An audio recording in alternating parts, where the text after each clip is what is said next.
Raise your hand if you are here with someone you're dating or someone you love romantically, right?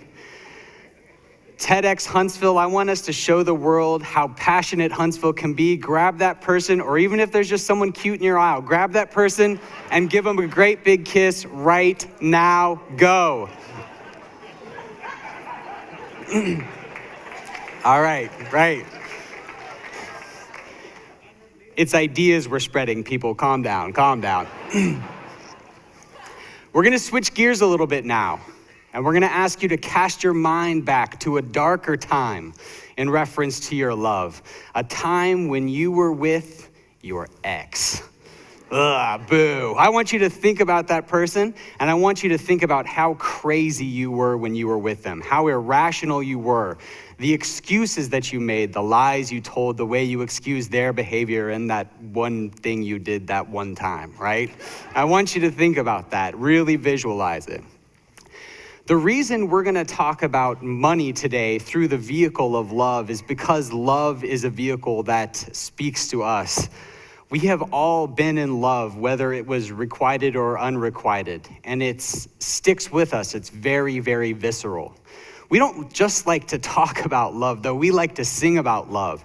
Since Billboard started keeping track in 1890, there have been 3,348 chart-topping songs about love, with love in the title. To answer Kermit the Frog's question, there have been 42 songs about rainbows, and there have been exactly 0 songs about psychological bias in financial decision-making. And that is because we are loath to talk about how silly we are with money. We like to talk about money as an abstraction. What would you do if $1 million fell from the sky? And wouldn't it be cool to drive a Bugatti, right? But we don't like to look at our bank accounts, to the point that many banks are now taking the fund total off of the bottom right corner of online checking because they're finding that's the only way they really get people to look at their account, is if you can't see how much money you don't have. In the wake of the financial crisis, there was a lot of blame to go around, right? Was it Wall Street? Was it Main Street? Was it hedge fund managers? Was it everyday Americans? But I'm here today to settle the score once and for all, and we're gonna tell you here at TEDx Huntsville just who has been to blame for all of this insanity.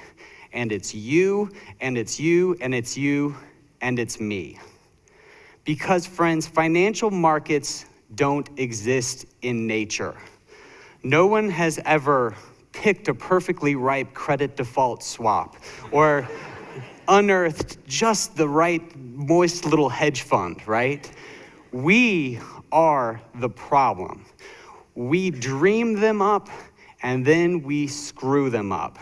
So we're gonna talk about how we can do a little bit less of that today by talking about the common languages of love and finance and the behavioral biases that they share, and we're gonna talk about 4 of them today. The first that we're gonna talk about is, I won't ask for a poll here, but one I imagine many of you are familiar with, called the I can change them or fixer-upper bias, right? We watched a really compelling video earlier about the power of change, and indeed so much of what is good about humanity is rooted in a desire to make positive changes, to reach out our hand to people in need, or to help make the world a better place. But while this is a remarkably fantastic impulse to have in many arenas of your life, I would suggest to you that love and money are not the place to take this idea, right? But that doesn't stop us. And just like we try and date every fixer-upper within a 15-mile radius of Brigham Young University, say, for instance, a friend of mine, we also bring this decision-making to our financial lives. In fact, I want to talk about a recent study in which people were asked to buy lottery tickets. In the first scenario, they were given any old number, right? 1 through 50, and they were asked what they would pay if someone else chose the lottery ticket for them. 1 through 50, 2% chance of winning. Well, the people decided to pay $1.97. They thought that was the fair price for a lottery ticket that had been randomly assigned to them. But what about when they were given the choice to personally intervene and pick their lucky number? The odds remained the same, still 2%, still 1 in 50, but when people were allowed to try and change the process by picking their own number, they were willing to pay almost $9 for the lottery ticket. Why is it that we are 4 times more willing to pay for a random thing? We think we can control it. We think we could change it just like we thought we could control our ex and we couldn't. The next tendency we have is to overinvest in things that we use every day, thinking that somehow, magically, our own enthusiasm for the brand and our own participation with that brand is gonna buoy the stock price, right? Think about the Facebook IPO that recently happened and which has been one of the most calamitous ones in recent history. Well, Facebook told us all this was coming, right? Facebook told us that they had slowing growth. Facebook told us that people were shifting over to the less profitable mobile platform, and they told us that they had decreasing profit margins. Add to this that Facebook stock was trading at 400% of other sexy high-tech stocks like Google and Apple, and you get a really clear picture of what's going on. They told us, and we ignored them because we totally check our Facebook 5 times a day, right? Finally, the last piece of the I can change them bias is the belief that if we work for a company, they're headed big places, right? So I, as HR Generalist 3 at Coca-Cola Company, ought to invest in said company because I'm all that stands between Coke and financial ruin, right? I will single-handedly lift you up, Coke, you're welcome, right? These are all things we do. These are all things we do that are rooted in this common bias of I can change them. The second bias I want to talk about is called this time it's different bias. You can see Liz Taylor already, can't you, right? The this time it's different bias. We've all had the experience, right, of thinking that this time would be better, this time it's different. Liz Taylor had that experience 8 times with 7 guys, right? I'm not judging, I'm just saying, right? The statistic about US divorces is a little bit misleading, right? We always hear that half of all marriages end in divorce. But actually, a decent bit less than half of first marriages end in divorce, but 67% of second marriages and over 70% of third marriages do end in divorce. When psychologists like myself look at this, what they find is that the tendency is for people to rebound into a new relationship without having adequately addressed the underlying problems that caused the first fracture, right? We believe that even if nothing about us changes, that this time is different and that this time is special. Psychologists call this new era thinking.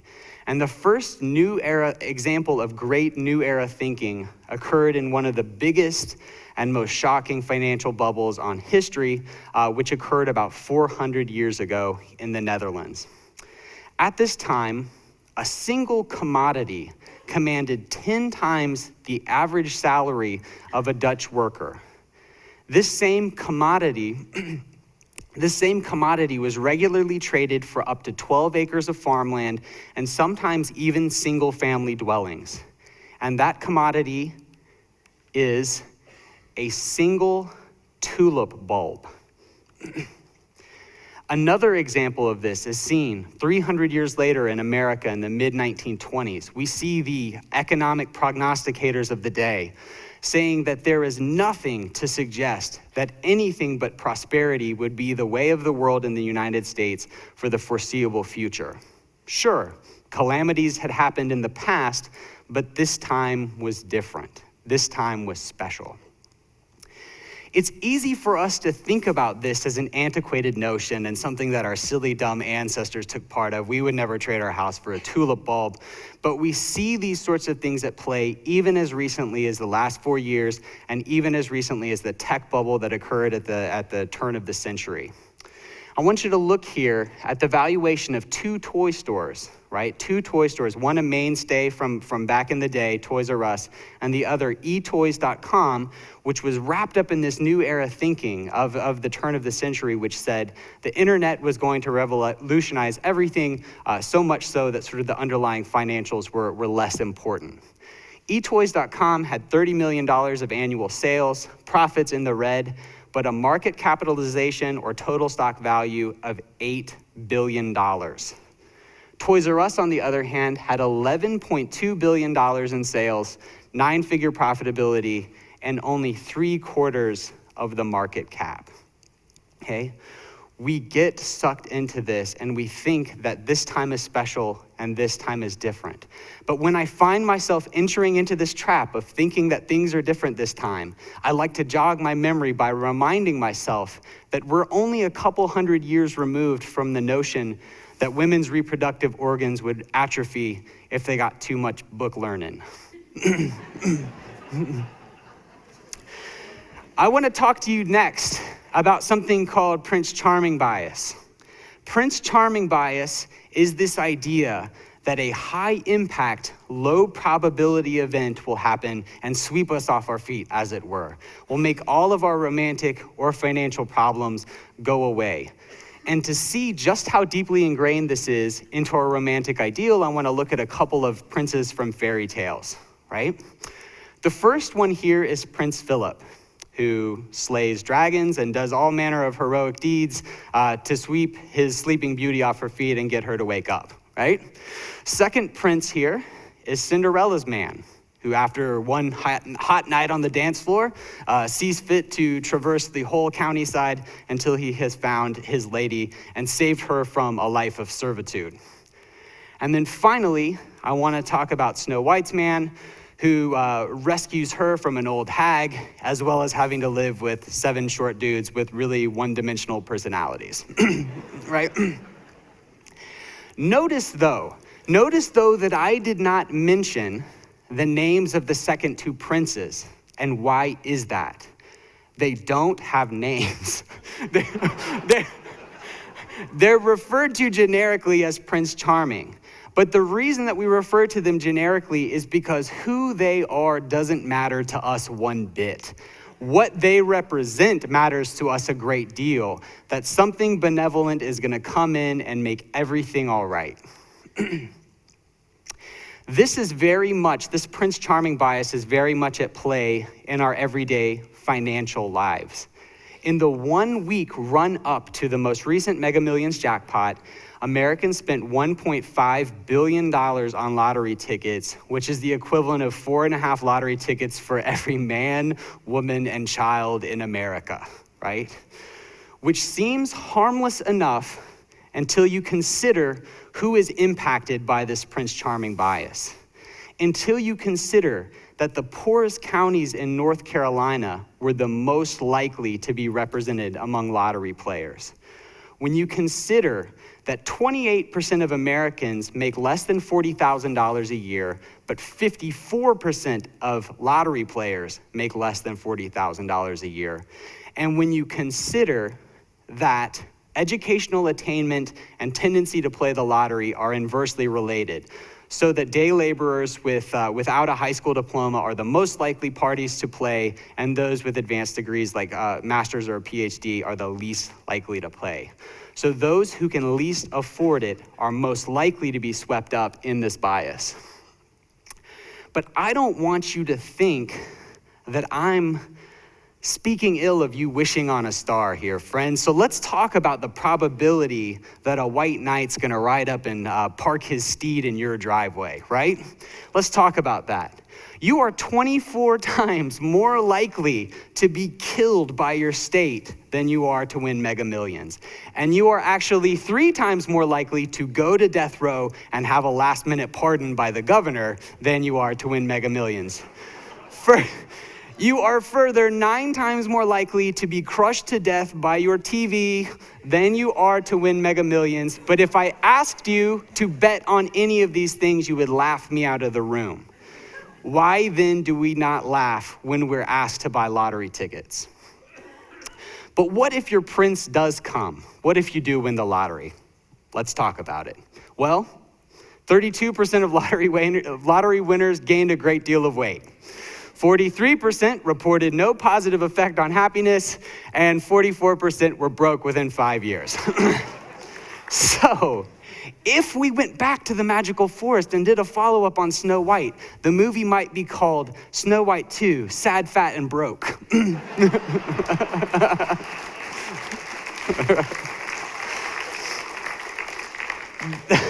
The last behavioral bias that I want to talk about is called I just can't quit you bias, okay?